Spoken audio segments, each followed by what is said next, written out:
नमस्कार दोस्तों, welcome back to let's study YouTube channel.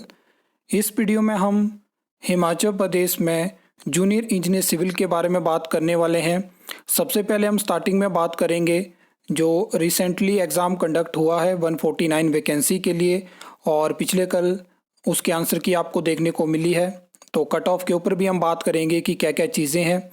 उसके अलावा हम बात करने वाले हैं कि इस टाइम पे पीडब्ल्यूडी, जल शक्ति विभाग और हिमोडा में कितनी वैकेंसी है, और ये जो अभी रिक्रूटमेंट होने वाली है 149 वैकेंसी जो आपको देखने को मिली थी, तो इसमें कहाँ पे आपकी सिलेक्शन होगी, क्या क्या चीज़ें रहने वाली है, और जो अपकमिंग वैकेंसी होगी जेई सिविल की उसमें किस तरह से रिक्रूटमेंट होगी, सारी चीज़ों के ऊपर हम बात करेंगे।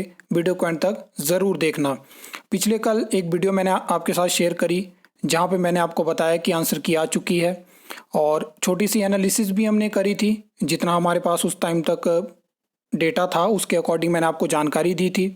मैंने आपको कहा था कि आप अपने मार्क्स बताइए कैटेगरी सब कैटेगरी के साथ, और कौन सी शिफ्ट में आपने एग्ज़ाम दिया था। बहुत सारे स्टूडेंट ने रीच आउट करा, और उसके बेसिस पे मैं आपको बताऊं तो जो कट ऑफ है वो हाई रहने के चांसेस हैं। एक और चीज़ मैं आपको बता देता हूं कि अभी जो चीज़ें हैं, जिस तरह से आपका ये स्कोर है, तो जानकारी मिली है कि जो आफ्टरनून शिफ्ट है उसमें 3-4 क्वेश्चन गलत भी हैं, ऑब्जेक्शंस भी डाली जाएंगी, उसके बाद भी ये नंबर बदल सकते हैं, और मेन चीज़ रहेगी नॉर्मलाइजेशन। उसके बाद आपका फाइनल स्कोर बनेगा, तो उस चीज़ को भी ध्यान में रखना पड़ता है कट ऑफ के लिए। अभी के जानकारी के अनुसार मैं आपको बता दूं, जो मैंने पिछले कल भी आपको बताया था कि जो इवनिंग शिफ्ट थी उसमें सबसे ज़्यादा मार्क्स जो है वो स्टूडेंट के हैं। मैक्सिमम जो अभी तक स्टूडेंट ने अपने मार्क्स बताए हैं, तो शाम की शिफ्ट के जो भी स्टूडेंट हैं वो सारे टॉपर्स हैं। मतलब बहुत सारे, मतलब 10 से ज़्यादा स्टूडेंट मैं आपको बता सकता हूँ जिन्होंने मार्क्स बताए हैं। ऐसा नहीं है वो जेन्युइन है, मैं आपको इस तरह से चीज़ें नहीं बताऊँगा, उनके इतने नंबर हैं। लेकिन मैं उनको भी ये चीज़ बताना चाहता हूँ, मैंने पिछले कल भी ये चीज़ बताई थी कि अगर आप रेट करोगे कौन सी तीनों में से, मैं बोलना चाहूँगा ऐसा मत समझना कि तीसरी शिफ्ट की मैं बात कर रहा हूँ तो बहुत ईजी हो गई। लेकिन जब हम तीन शिफ्ट के कंपैरिजन करेंगे तो जो इवनिंग शिफ्ट थी उसको सबसे ईजी माना गया है, और उसके बाद आपकी आफ्टरनून शिफ्ट हो गई, और सबसे टफ रही है मॉर्निंग शिफ्ट। तो ये चीज़ है। अब यहाँ पे बात करें तो जितनी मेरा एनालिसिस है उसके अकॉर्डिंग क्या होगा कि इवनिंग शिफ्ट में मार्क्स आपके कम हो सकते हैं। जो आफ्टरनून शिफ्ट है उसमें हम कुछ नहीं बोल सकते हैं, वहाँ पे न्यूट्रल रह सकते हैं, और हाइयर चांसेस हैं कि उसमें भी 1-2 नंबर कम हो सकते हैं।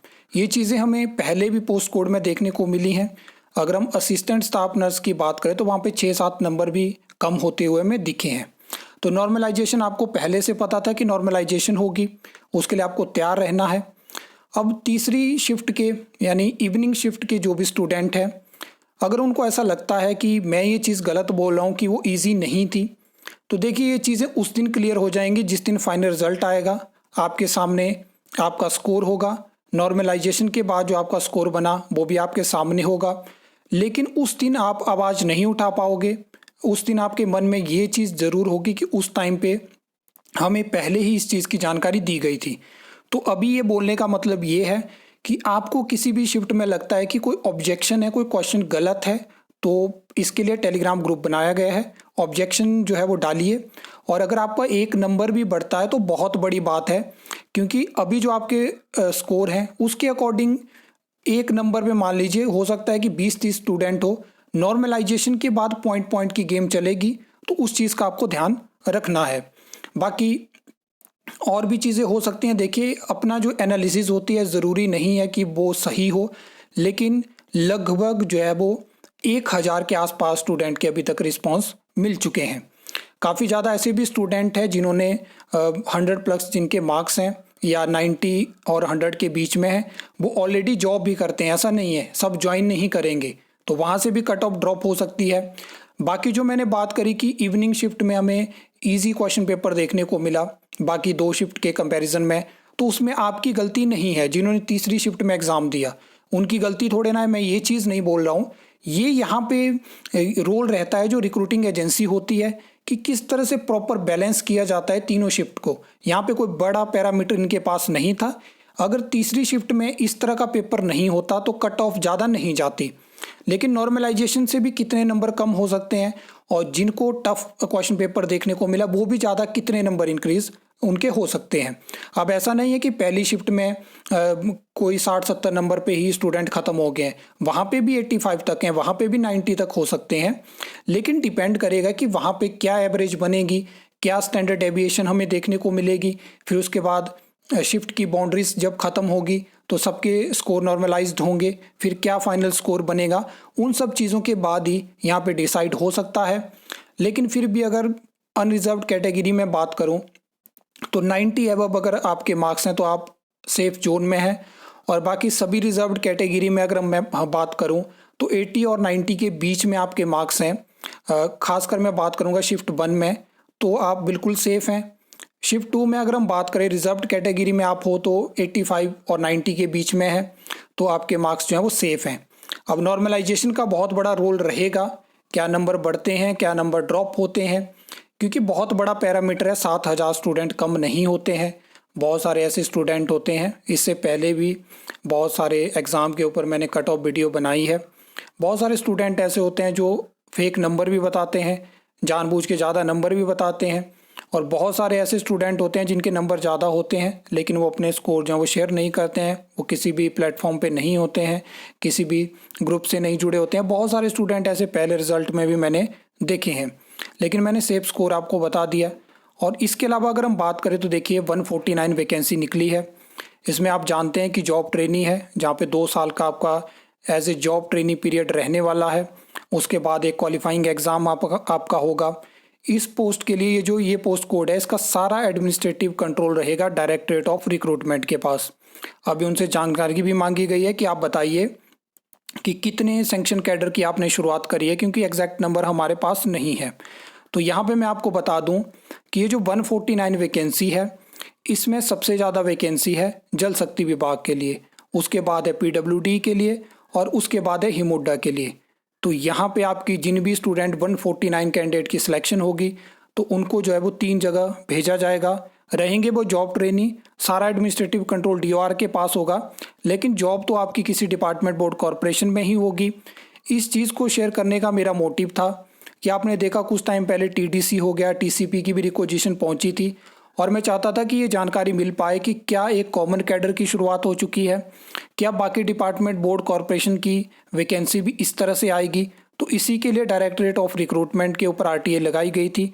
तो यहाँ पे आंकड़े आपके सामने हैं, देखिए 1 जनवरी से लेके 1 जुलाई तक इनके पास जो है वो जेई सिविल की हिमोडा की 57 पोस्ट, जल शक्ति विभाग की 116 पोस्ट, और पीडब्ल्यूडी की जो है वो 75 पोस्ट हैं। इसी के तौर पे मैंने आपको बताया कि जो 149 वैकेंसी है इसमें सबसे ज़्यादा जल शक्ति विभाग की है, फिर पीडब्ल्यूडी की है, फिर हिमोडा की है।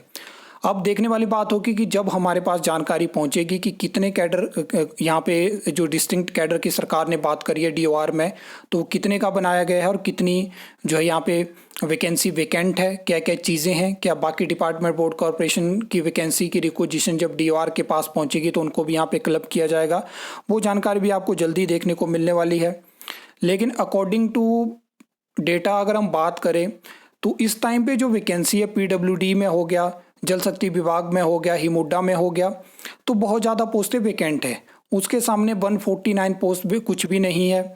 अगर हम ओवरऑल सभी डिपार्टमेंट बोर्ड कॉरपोरेशन की बात करें तो लगभग 900 के आसपास जो है वो हिमाचल प्रदेश में जूनियर इंजीनियर सिविल की पोस्ट जो है वो वैकेंट है। एक लंबे पीरियड के बाद जेई सिविल की भर्ती हमें देखने को मिली, और कुछ बीच में आउटसोर्स भर्तियाँ भी हमें देखने को मिली।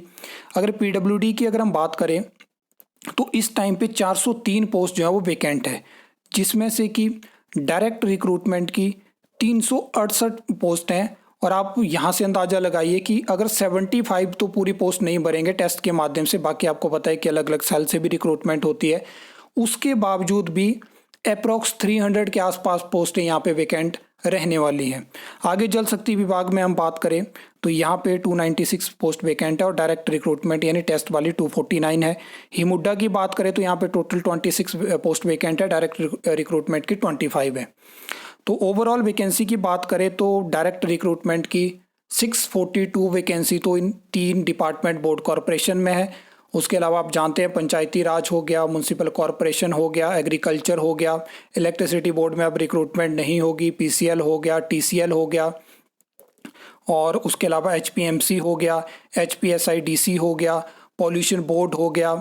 बहुत सारे हैं, मतलब 18 से ज़्यादा डिपार्टमेंट बोर्ड कॉरपोरेशन है जहाँ पे जेई सिविल की रिक्रूटमेंट हिमाचल प्रदेश में होती है।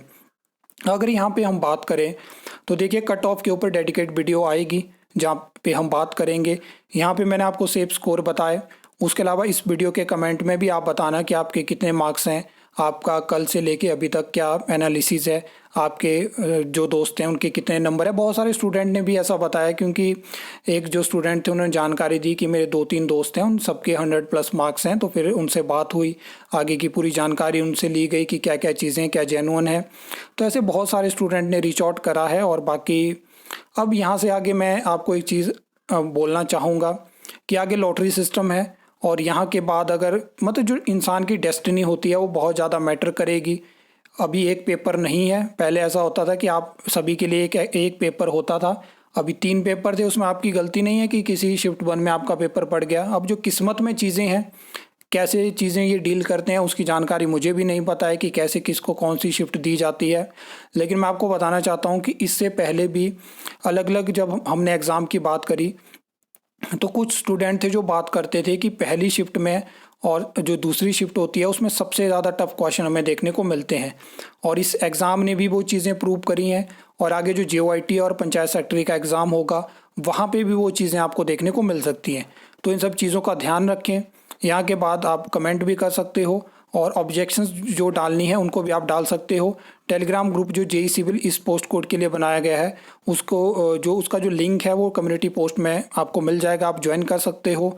आई होप आपको ये वीडियो अच्छी लगी होगी, इन्फॉर्मेटिव लगी होगी। तो वीडियो को लाइक कमेंट शेयर कर सकते हो, चैनल को सब्सक्राइब कर सकते हो फॉर द न्यू अपडेट्स के लिए।